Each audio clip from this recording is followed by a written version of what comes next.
Party मुख्यालय राजधानी में आज पत्रकार वार्ता का आयोजन कर नकटी में जो तोड़फोड़ किया गया, उस बिंदु पर आम आदमी पार्टी निरंतर विरोध प्रदर्शन धरना, यहाँ तक नकटी के किसान पीड़ित जो हैं उनके पास जाकर के चर्चा की है। और उसके आधार पर 2-3 बिंदु स्पष्ट हुआ है। पहला बिंदु तो ये है कि भारतीय जनता पार्टी के गुटबाजी का परिणाम है ये बुलडोजर जो चला है। ये बुलडोजर जमीन पर, मकान पर नहीं चला है, नकटी के किसानों की आत्मा पर चला है, उसके सम्मान स्वाभिमान पर चला है। तो ये जो बुलडोजर चला है उसकी पीड़ा उनको है, और इसलिए चला है कि ओपी चौधरी और बृजमोहन अग्रवाल में आपसी में खींचतान है। ये गुटबाजी का परिणाम है।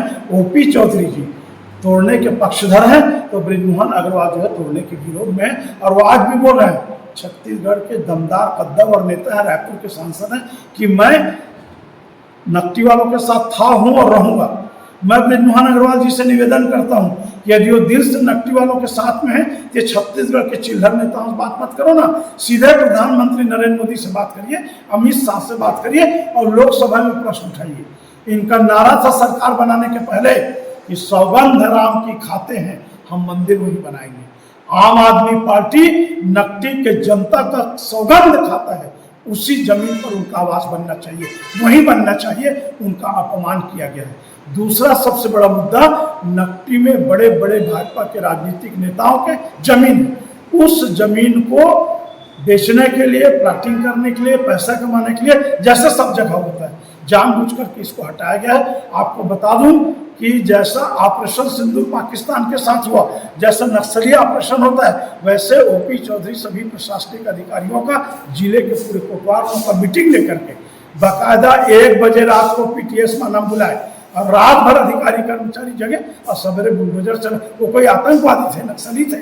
अभी आज तूता में नोटिस दिया गया है, तूता को तोड़ना चाहते हैं। आपको बता दूं, सरोना में करोड़ों की जमीन तहसीलदार आदेश के अवैध कब्जा है, बाकायदा बेदखली वारंट जारी हो गया। आज 15 दिन हो गए, उसको हटाने की हिम्मत नहीं है, क्योंकि किसी न किसी राजनीतिक व्यक्ति का उसमें संरक्षण है। कुल मिलाकर नकटी में जो तोड़फोड़ हुआ है, हम इसलिए निंदा कर रहे हैं कि 3 जगह रायपुर राजधानी में विधायक आवास है। जब नया रायपुर में विधानसभा चला गया, मुख्यमंत्री निवास चला गया, राजभवन चला गया, तो नया रायपुर में ही विधायक आवास बनाओ ना। ऑलरेडी कटरा तालाब में है आपका, नया रायपुर में और कितना है। और एक विधायक को 36,000 रुपये महीना मैंने किराया मिलता है, उनको रेंट भत्ते के रूप में। जिनको 36,000 मिलता है उनको और आवास दोगे, सर्व सुविधाएं, और जो बनाए थे उनको तोड़ोगे। ये भाजपा के लोग अपना स्टेटमेंट दे रहे हैं कि एक व्यक्ति आलीशान मकान बनाए। साहब, वो आलीशान मकान इसलिए बनाए अपने जमीन को बेच करके बनाए, भ्रष्टाचार करके, शराब पी करके, शराब के पैसे नहीं बनाए। हम कचना गए थे पुनर्वास के लिए, कचना में मकान देंगे बोलते हैं, वो कचना के मकान में छूने से रेत गिर रहे, सीमेंट के बजाय राखड़ लगाए, वहाँ का बिजली का मीटर नहीं लगा, उसको ये आवंटित करेंगे बोलते हैं। कुल मिलाकर के घटना अत्यंत निंदनीय और भारतीय जनता पार्टी की नकटी में नाक कट गई है। यदि इनको पुनर्स्थापित नहीं किया गया तो अगले चुनाव में इनका चड्डी पहन के फूल खिला होगा। विजय कुमार झा प्रदेश अध्यक्ष। नकटी वाले तो आंदोलनरत है, अब आम आदमी पार्टी का आगे स्टैंड क्या है?